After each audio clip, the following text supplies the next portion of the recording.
दोस्तों सोच कर देखो कि आप एक ऐसे स्पाई हो जो अपने देश के लिए कुछ भी कर सकता है। देश के हायर ऑफिसर्स के कहने पर आप एक पराये मुल्क में सालों से अपने अगले मिशन का इंतजार कर रहे हो। लेकिन कैसा लगेगा जब आपको पता चले कि आपका देश आपको भूल चुका है और अब आपका देश अपने फायदे के लिए आपको बलि के बकरे की तरह इस्तेमाल कर रहा है। दोस्तों आज की ये कहानी एक हिडन जेम है और मुझको पूरी उम्मीद है कि आपको ये कहानी जरूर पसंद आएगी। इसीलिए अब समय को और ना वेस्ट करते हुए चलिए शुरू करते हैं इस बेहतरीन कहानी को। Hollywood silver screen presenting secretly greatly. कहानी की शुरुआत में हम वॉन रू हान नाम के नॉर्थ कोरिया के एक सीक्रेट एजेंट को देखते हैं। वॉन रू यूनिट 5446 का एक सीक्रेट एजेंट है। ये एजेंसी इतनी सीक्रेट है कि इसके बारे में खुद नॉर्थ कोरिया के लोगों को नहीं पता है। यहाँ के जासूसों का काम साउथ कोरिया में छुपकर रहना और मिशन मिलने पर उसे शांति से पूरा करना होता है। तभी यूनिट 5546 का कर्नल आता है। कर्नल आकर वॉन को बताते हैं कि अब हम सिर्फ 2 ही शर्तों पर मिल सकते हैं। पहली ये कि जब हमारा रीयूनिफिकेशन होगा एज ब्रदर्स, या फिर दूसरी जब हम एक दूसरे के दुश्मन बन चुके होंगे। इसी के साथ कर्नल उसको बताते हैं कि चाहे जो हो जाए तुम्हें हर हाल में जिंदा रहना होगा। दरअसल ये कर्नल ही है जिन्होंने इस सुपर सीक्रेट यूनिट को एस्टैब्लिश किया है। इसी के साथ ये सीन तो यहाँ पर कट हो जाता है और हम साउथ कोरिया के सियोल में वॉन को देखते हैं। साउथ कोरिया में अपने मिशन के दौरान अपना नाम बदलकर डोंगो रख लेता है और एक पागल बनने का नाटक करता है ताकि कोई उसको पहचान ना सके।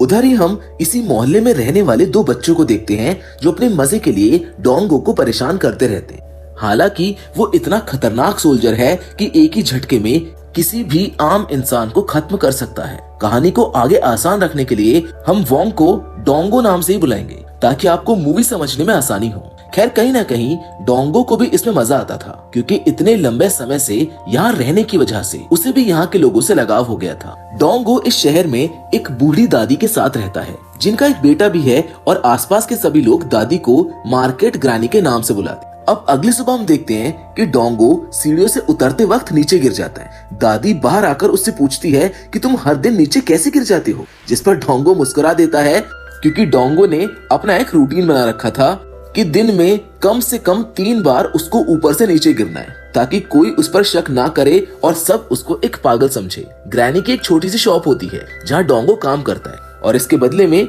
ग्रैनी उसको सैलरी भी देती है। अब तक डोंगो अच्छे खासे पैसे इकट्ठा कर चुका है लेकिन वो अपने पागल बने रहने का नाटक हमेशा करता रहता है। डोंगो दुकान के बाहर सफाई का काम कर रहा होता है। तभी हम यूरैन नाम की एक लड़की को देखते हैं जिसे डोंगो मन ही मन पसंद करता है। लड़की के जाते ही उसका भाई पीछे से आकर डोंगो को एक थप्पड़ मार देता है। डोंगो मन ही मन सोच रहा होता है कि जब भी मेरा दिन आएगा उस दिन मैं ये हाथ काट दूंगा। दोपहर को ग्रैनी डोंगो से अपने भाई यानी ग्रैनी के बेटे को जगाने के लिए कहती है। जैसे ही डोंगो अपने भाई को जगाने के लिए जाता है वो उठने से मना कर देता है। इसीलिए डोंगो जाकर दुकान संभालने लगता है जहाँ वो सोने का नाटक कर रहा होता है। तभी वहाँ पर 2 बच्चे जो हमेशा डोंगो को परेशान करते रहते हैं दुकान से 2 चॉकलेट के पैकेट उठा ले जाते हैं। डोंगो ये सब कुछ डायरी में लिख लेता है और फिर से सोने की एक्टिंग करने लगता है। तभी एक लड़की जिसका नाम जियोरैन है आकर उससे सिगरेट का एक डब्बा मांगती है मगर उसने काफी छोटे कपड़े पहने होते हैं। इसीलिए डोंगो मन ही मन सोच रहा होता है कि अगर ये लड़की नॉर्थ कोरिया में होती तो वहाँ इसे कब का मार चुके होते।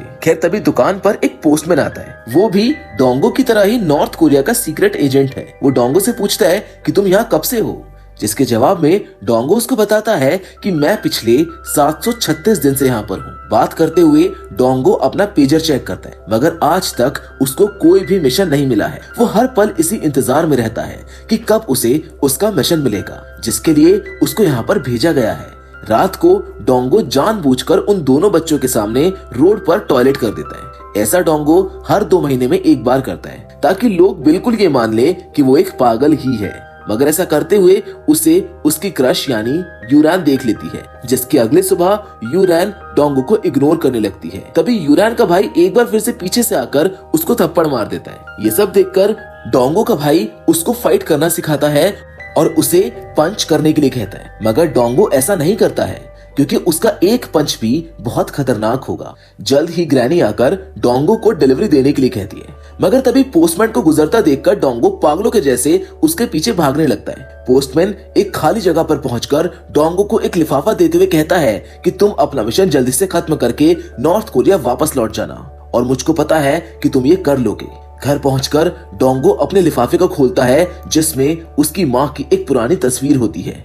डोंगो उस तस्वीर को देखकर काफी इमोशनल हो जाता है और झुककर अपनी माँ को प्रणाम करता है। अगली सुबह डोंगो अपने भाई के साथ पड़ोस में एक अंकल, जिन्हें लोग अंकल गो के नाम से बुलाते हैं, उनके यहाँ पर सामान की डिलीवरी करने जाता है। यहाँ से पता चलता है कि अंकल के यहाँ पर 4 रूम हैं जो उन्होंने रेंट पर दे रखे हैं। इन्हीं में से एक रूम में यूरान भी रहती है। अभी कुछ ही दिन पहले एक नया किराएदार भी आया है जो पेशे से एक आर्टिस्ट है। अंकल उसको बाहर बुलाते हैं मगर वो किसी कारण से बाहर नहीं आता। डोंगो अपने घर में अपनी ट्रेनिंग कर रहा होता है। वो सोचता है कि कहीं मेरा देश मुझको भूल तो नहीं गया या वो मुझको मारने वाले हैं। तभी उससे मिलने हीरैन नाम का एक लड़का आता है और ये वही लड़का है जो अंकल गो के यहाँ पर अभी अभी शिफ्ट हुआ है।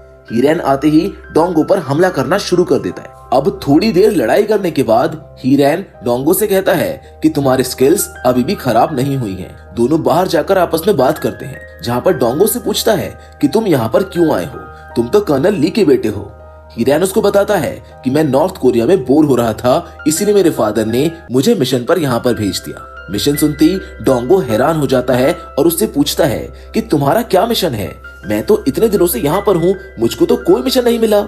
ये सब सुन हीरैन डोंगो से कहता है कि तुम अपने पागल बनने का नाटक जारी रखो, मैं तो चला अपना मिशन पूरा करने। डोंगो घर आकर एक बार फिर अपना पेजर चेक करता है, लेकिन अभी भी उसके लिए कोई मिशन नहीं आया था। खैर अगली सुबह डोंगो हीरैन को कहीं जाते हुए देखता है। डोंगो समझ जाता है कि हीरैन अपने मिशन के लिए जा रहा है, इसीलिए डोंगो साइकिल से उसका पीछा करना शुरू कर देता है। लेकिन तभी बीच रास्ते में वो पोस्टमैन को देखता है और उससे अपने कपड़े और साइकिल चेंज करके उसकी स्कूटी से हीरैन का पीछा करने लगता है। काफी देर पीछा करने के बाद डोंगो को पता चलता है कि हीरैन एक म्यूजिक ऑडिशन के लिए आया है और अभी के लिए यही उसका मिशन है। लेकिन ऑडिशन में हीरैन बुरी तरह से फेल हो जाता है। रात को अब जब डोंगो अपने घर में होता है तभी अचानक से कोई गेट खटखटाता है। चेक करने पर पता चलता है कि ये तो वही बच्चा है जो रोज डोंगो को पत्थर मारता है, मगर इस बार वो रोते हुए डोंगो को अपने साथ चलने के लिए कहता है। डोंगो के पूछने पर वो बच्चा उसको बताता है कि मेरा भाई बाहर टॉयलेट करने गया था, लेकिन वो तब से ही गायब है। साथ ही में वो बच्चा बताता है कि जब से मेरे फादर गए हैं तब से उसने मुझको कभी भी अकेले नहीं छोड़ा है, इसीलिए डोंगो उसके साथ चलने के लिए रेडी हो जाता है। डोंगो अपनी ट्रेनिंग स्किल्स की मदद से बच्चे की आवाज को दूर से सुन लेता है और उस आवाज का पीछा करने लगता है, लेकिन कहीं कोई इसको पहचान न ले, इसीलिए वो बीच में अपने कपड़े चेंज करके चेहरे पर एक मास्क पहन लेता है। जल्द ही डोंगो उस बच्चे के भाई को खोज लेता है जो मिस्टर पार्क नाम के एक बार्बर के दुकान में होता है। ये बच्चा कुकीज के लालच में यहाँ पर पहुंच गया था। डोंगो मिस्टर पार्क की बातों से समझ जाता है कि मिस्टर पार्क इस बच्चे की मॉम को पसंद करते हैं। तभी बच्चे को खोज रहे बाकी सभी लोग उस दुकान तक पहुंच जाते हैं, लेकिन सब डोंगो को देखकर हैरान हो जाते हैं और उसे एक ठरकी समझते हैं, क्योंकि उसने जल्दबाजी में किसी की ब्रा पहन ली थी। हालांकि मास्क की वजह से कोई उसको पहचान नहीं पाता है। अब मौका मिलते ही डोंगो जल्दी से एक दीवार पर चढ़कर वहां से भाग जाता है। तभी मिस्टर पार्क उस बच्चे के साथ बाहर आते हैं, जिसको देखकर सबको लगता है कि शायद मिस्टर पार्क ने इस बच्चे को बचाया है। खैर यहाँ से सीन शिफ्ट होता है और हम एक नॉर्थ कोरियन स्पाई को देखते हैं। ये स्पाई अब साउथ कोरिया की मदद करता है, इसीलिए हम उसे एक साउथ कोरियन एजेंट से बात करते हुए देखते हैं। वो बताता है कि इस यूनिट को आज से 16 साल पहले बनाया गया था और इन्हें काफी इंटेंस ट्रेनिंग के साथ तैयार किया गया है। तुम लोग चाहकर भी इनको पकड़ नहीं सकते हो। दूसरी ओर हम फिर से पोस्टमैन को डोंगो की दुकान के पास देखते हैं। वो डोंगो को बताता है कि पार्टी की तरफ से उसे घर वापस बुलाया है। दरअसल पार्टी ने मेरी फैमिली को चाइना भागते वक्त पकड़ लिया था, इसीलिए मुझे वापस बुला रहे हैं ताकि पार्टी मुझको सजा दे सके। मगर मैं जाने से पहले यहाँ कुछ लोगों को मारना चाहता हूँ और एंड में खुद को खत्म कर लूंगा ताकि मेरा परिवार सेफ रहे, इसीलिए मुझे तुम्हारी एक गन चाहिए। डोंगो एक गन देते हुए पोस्टमैन से खुद को शूट करने के लिए कहता है, मगर वो ऐसा नहीं कर पाता है। डोंगो उसे अपनी गन वापस लेकर उसको समझाता है कि तुम्हें अपनी आखिरी सांस तक अपने देश के लिए लड़ना होगा, इसीलिए अपने देश जाओ और एक बहादुर सोल्जर की मौत मरो। वहीं दूसरी ओर वो नॉर्थ कोरियन एजेंट यूनिट 5546 के बारे में काफी सारी बातें बता रहा होता है, मगर तभी एक स्नाइपर उसको शूट करके मार डालता है। ताकि वो यूनिट 5546 के गहरे राज को किसी को बता ना पाए। साउथ कोरियन एजेंट्स एक यूनिट बनाने का फैसला कर ताकि वो जल्द से इस यूनिट के एजेंट्स को पकड़ सके। शाम को डोंगो अपनी माँ के लिए चिट्ठी लिखता है और उसको अपने गड्ढे के नीचे दबा देता है। यहाँ पर हम एक सोल्जर का अपने परिवार के लिए प्रेम समझ सकते हैं। चाहे एक सोल्जर कितना ही दूर क्यों ना हो, वो हमेशा अपने परिवार को याद करता है। ये सब चल ही रहा होता है कि तभी उसके रूम की लाइट जल जाती है। डोंगो कुछ समझ पाता उससे पहले कोई पीछे से आकर उसके सर पर गन तान देता है। डोंगो उससे उसका नाम और रैंक पूछता है, लेकिन वो आदमी कुछ नहीं बोलता। जाते जाते वो डोंगो को कैप्टन कहकर वहां से भागने लगता है। डोंगो उसका काफी पीछा करता है, लेकिन वो आदमी काफी तेज होता है, इसीलिए डोंगो उसको पकड़ नहीं पाता है। दरअसल ये वही व्यक्ति है जिसने उस नॉर्थ कोरियन स्पाई को गोली मारी थी। पीछा करते वक्त जियोम रैन डोंगो को देख लेती है। जियोम रैन ने काफी ड्रिंक करी होती है, इसीलिए वो नशे की हालत में डोंगो को अपने साथ एक पार्क में ले जाती है, जहाँ पर वो उसे अपने पास्ट के बारे में बताते हुए कहती है कि जब मैं 18 साल की थी तब मैंने एक बच्चे को जन्म दिया था, लेकिन मेरे पेरेंट्स ने उस बच्चे को यूएस अडॉप्शन के लिए भेज दिया। तब से आज तक 7 साल हो गए हैं, मैंने अपने बच्चे को नहीं देखा है। इसके बाद वो डोंगो से अपना सच बताने को कहती है, लेकिन डोंगो उसको कुछ नहीं बताता और पागलों की तरह नाटक करता रहता है।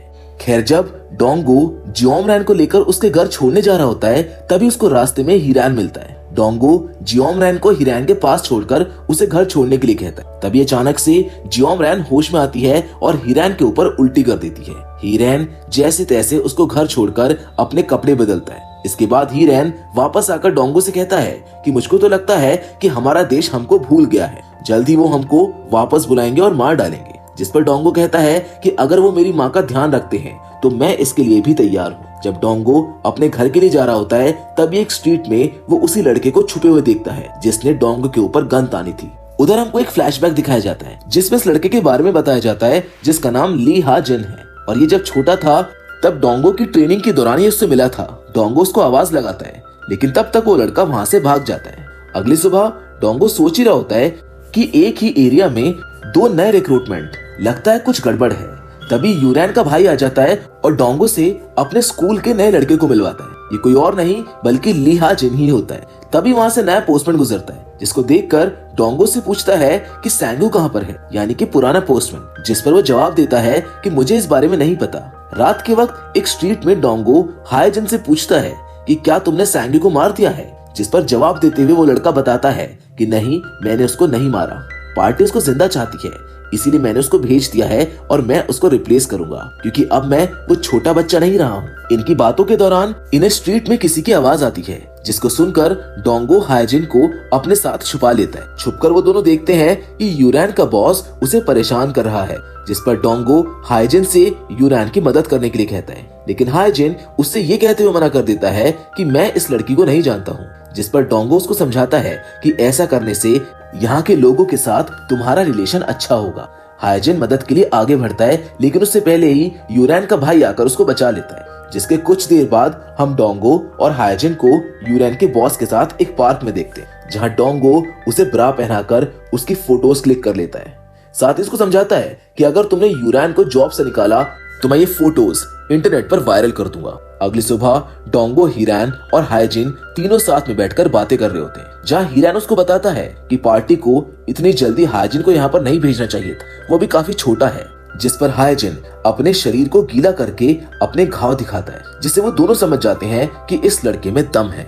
अब ये तीनों बातें कर ही रहे होते हैं कि तभी अचानक इन्हें नीचे से कुछ आवाज आती है, जहाँ पर 2 लोग ग्रैनी को परेशान कर रहे होते हैं। वो ग्रैनी का सामान भी तोड़ रहे होते हैं। डोंग ग्रैनी को बचाने के लिए नीचे जाता है, लेकिन वो अपना पागलों वाला नाटक नहीं छोड़ता है। इन सब के बीच में एक आदमी ग्रैनी को धक्का दे देता है, जिस वजह से ग्रैनी बॉटल्स पर गिरने वाली होती है, लेकिन डोंगो उनको बचा लेता है। इससे डोंगो को काफी गुस्सा आता है, लेकिन ग्रैनी उसका हाथ पकड़कर उसको रोक लेती है। अब जब ये बात ग्रैनी के बेटे को पता चलती है तो वो उन गुंडों से लड़ने पहुंच जाता है, लेकिन वो लोग उसको बहुत बुरी तरह से मारने लगते हैं। डोंगो भी हायजिन के साथ वहीं पहुंच जाता है और हायजिन से उन्हें अच्छा सबक सिखाने के लिए कहता है। यहाँ ग्रैनी अंकल गो से डोंग के पास्ट के बारे में पता करने को कहती है, ताकि वो उसकी मदद कर सके।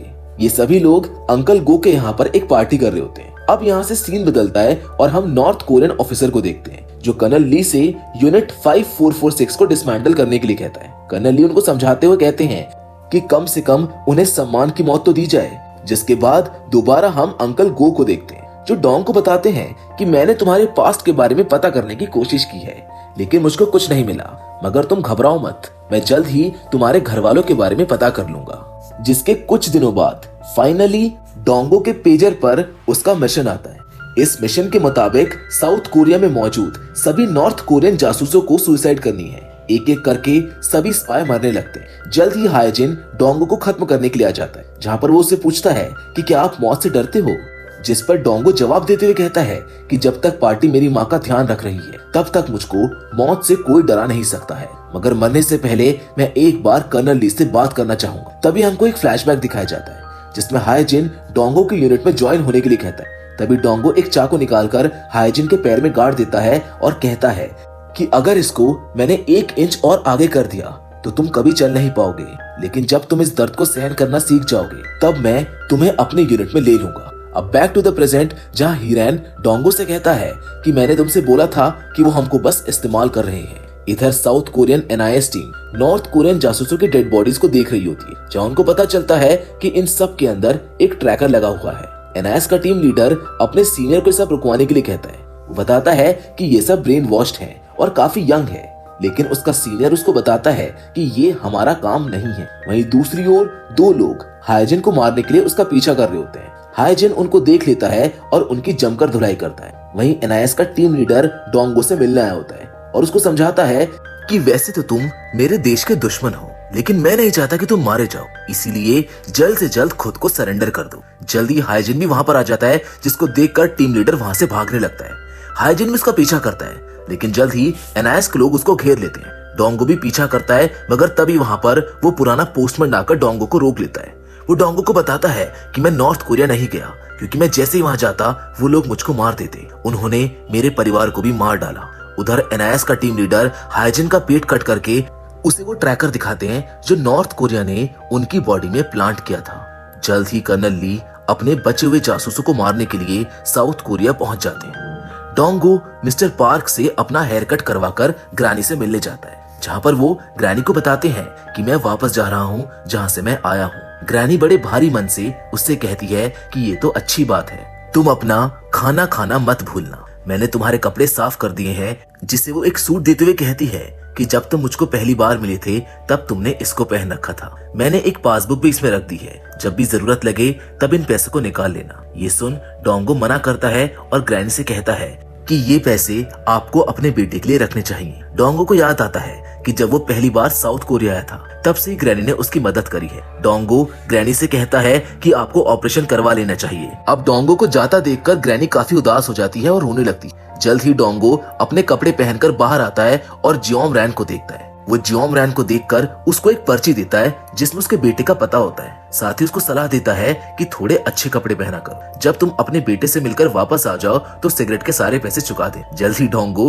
हीरान से मिलता है और उसको बताता है कि हायजिन को NIS वालों ने पकड़ लिया है। तभी वो एक साउथ कोरियन स्पाई को देखता है, जिसे पीट कर डोंगो उससे माइक छीन लेता है। NIS के टीम लीडर उसको बताता है कि हायजिन हमारे पास है और सेफ है, इसीलिए डोंगो एक सुनसान सी जगह पर कर्नल ली से मिलने का फैसला करता है। कर्नल से मिलते ही डोंगो उनसे पूछता है कि क्या मेरी माँ ठीक है, जिसका कर्नल ली कोई जवाब नहीं देते। तभी कर्नल ली के साथ आया एजेंट डोंगो पर गोलियां चलाने लगता है, लेकिन डोंगो जैसे तैसे बचकर कर्नल ली से लड़ने लगता है। मगर तभी वो एजेंट पीछे से डोंगो को एक चाकू मार देता है और उठाकर खिड़की से बाहर फेंक देता है। पर तभी वहाँ पर वो दोनों छोटे बच्चे आ जाते हैं जो डोंगो को समझाते हैं कि तुम्हें ऐसे खुले में टॉयलेट नहीं करना चाहिए। नॉर्थ कोरियन एजेंट नीचे आकर डोंगो को शूट करने ही वाला होता है कि तभी हीरन आकर अपनी कार से उसको ठोक देता है। डोंगो जल्दी से बच्चों को गाड़ी में बैठाकर उनके घर के बाहर छोड़ देता है। साथ ही उनको समझाता है कि अब से तुम्हें ही अपनी मॉम की देखभाल करनी है। जल्दी डोंगो और हीरन एक खाली अपार्टमेंट में पहुंच जाते हैं, जहां वो पोस्टमैन उनका इंतजार कर रहा होता है। दरअसल हीरन ने ही